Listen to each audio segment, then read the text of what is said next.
အခုထပ်သွားလိုက်မယ်ထပ်သွားမှာပါဆို adjective phrase ကိုဆက်သွားမှာဘာလို့လဲပါလဲ adjective phrase ကိုမပြောခင် adjective ဆိုတာဘာလဲပေါ့နော် adjective ဆိုတာဘာလဲဆိုတော့ noun modifier adjective ကဘာလဲ noun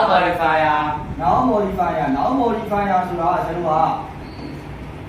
နာမ်ကိုအထူးပြုပြတာဘာလို့အထူးပြုတာလဲ နာမ်ကိုအထူးပြုတာ ဒါဆိုရင်မလားဟိုဘာလဲနာမ်ကိုအထူးပြုတော့ပုဂ္ဂိုလ်ဘာလို့လဲတာပေါ့ဟုတ်နော်အဲ့တော့ noun modifier နာမ်ကိုအထူးပြုပြတာဒါဆိုနာမ်ကိုအထူးပြုပြတာဆိုတော့ကျွန်တော်ပြောခဲ့ပြီးပါပြီ noun ရှိတဲ့နေရာဘယ်နေရာရှိလဲ3နေရာရှိတယ်3နေရာရဲ့ပြန်ပြော subject object complement ဒါဆို noun ရှိတဲ့နေရာမှာဘာလဲရှိနိုင်လဲ noun ကိုအထူးပြုပါလေ noun ကိုအထူးပြုပါလေတဲ့ကြောင့်အဲ့ဒီ noun ရှိတဲ့နေရာမှာဘာလဲရှိမလဲ adjective လဲရှိတယ်ဆရာမကြောင့်ဒီချာကိုသိကြအောင်နော်အဲ့တော့အရှင်းဆုံးစာကြောင်းတွေပဲသွားမှာနော်အဲ့ဒါမှကျွန်တော်နားလည်ပါလိမ့်နော်နောက်တစ်ခုကျွန်တော်စာပိုက်တွေကိုကျွန်တော်ဖတ်ပြီးဆိုတာမှနော်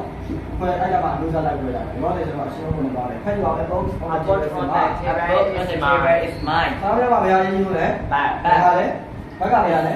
is ဒါလို့ရှိရ a box on the table မှာလေ subject ဘာမှမကြည့်ပါဘူး a book ဆိုတဲ့စာအုပ်တော့အဲ့ဆိုရင် a book is mine စာအုပ်တော့ကငါဟာလို့ပြောရင်ငါလားမှန်လားမှန်ပါတယ်ဒါပေမဲ့အဲ့ဒီစာအုပ်တော့ကငါဟာလို့ပြောလိုက်တဲ့ကောင်ကို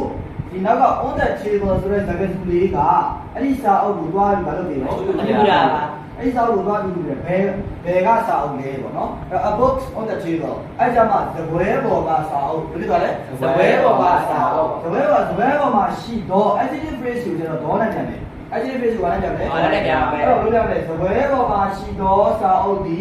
is mine ကျွန်တော်ရဲ့စာအုပ်ဖြစ်တယ်ပေါ့နော်ကျွန်တော်ဟာဖြစ်တယ်ပေါ့ဆိုတော့နောက်တော့ complement ဒါဆိုရင် on the table ကိုကြည့်လိုက်တစ်လုံးနဲ့လားအစုလိုက်ပါ group ဆိုဘာလို့ပြောလဲ phrase adjective noun ကိုရှေ့က noun ကိုအထူးပြုတဲ့ phrase မို့လို့ဘာ phrase adjective phrase ဟုတ်တယ်ရှေ့က noun ကိုအထူးပြုတဲ့ phrase မို့လို့ adjective phrase နားလည်လားမှန်ပါတယ်ဘာလို့ဒီနေရာမှာတွေ့ပြီနော်နောက်တစ်ခုဆရာကရေးပြပါဦးမယ်နောက်တစ်ခုကကျတော့စလို့ထားပါတော့ we what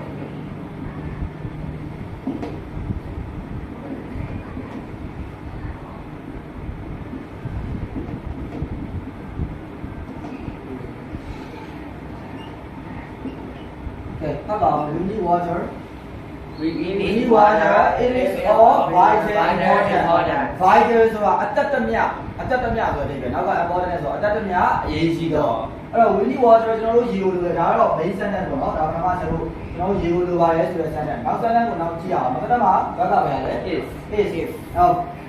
subject က is ဘက်က နောက်က all vital important ကြည့်အောင်အသက်တမျှအရေးကြီးတော့ဟုတ်နော်အသက်တမျှအရေးကြီးတော့ရပါလားရပါတယ်အသက်တမျှအရေးကြီးတော့ဆိုတာဘာဖြစ်တော့မှာလဲ adjective ဘာလို့ကျွန်တော်ဒီမှာဒေါ်နေတက်တော့လို့မရဘူးအဲ့ဒီ adjective ကိုရှေ့ကဘာလေးတက်တာ to be ဟုတ်တယ်အဲ့ဆိုလို့ရှိရင်ဒီအောင်တွဲပြီးတော့မှအဲ့ဒါမှ it is of vital important အသက်တမျှအရေးကြီးဒီရရှိရ IS ထည့်လိုက်ပါလေကွာအဲ့ဆို main back ပြောရင်လား adjective နဲ့ verb နဲ့ကတ်ပြီးပါဖြစ်သွားတယ် main back အဲ့ဒီမှာ adjective ကတစ်လုံးနဲ့လားမဟုတ်ဘူးဘာလဲဖြစ်နေရလဲဆိုတာကြောင့် adjective ပါလဲ phrase နားလည်လားဆိုတော့ဒီ adjective phrase ကသူ့ရဲ့ရှေ့မှာမရှိနေရတယ် is အဲ့ဒီ is က verb မလားဟုတ်ပါတယ်အဲ့ဒီ verb က transitive verb လား intransitive verb လား intransitive verb အဲ့တော့သူကနောက်ကဘာဒါနာမည်နေရာမှာရှိရတယ် complete verb နေရာမှာရှိရရောက်လာဆိုတော့အဲ့လိုလို့ရှိရင် we need water ကျွန်တော်တို့ကရေကိုလိုတယ် it is all vital important အဲ့ဒါကအတက်တက်မြအရေးကြီးတယ်ရောက်လားအတက်မြအရေးကြီးတယ်ပေါ့နော်နောက်တစ်ခုဆရာနောက်တစ်ကြောင်ရေးပါဦးမယ်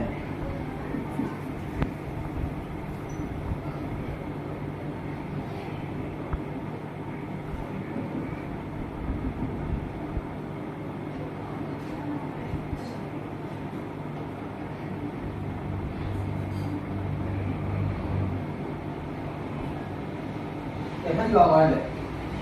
I saw a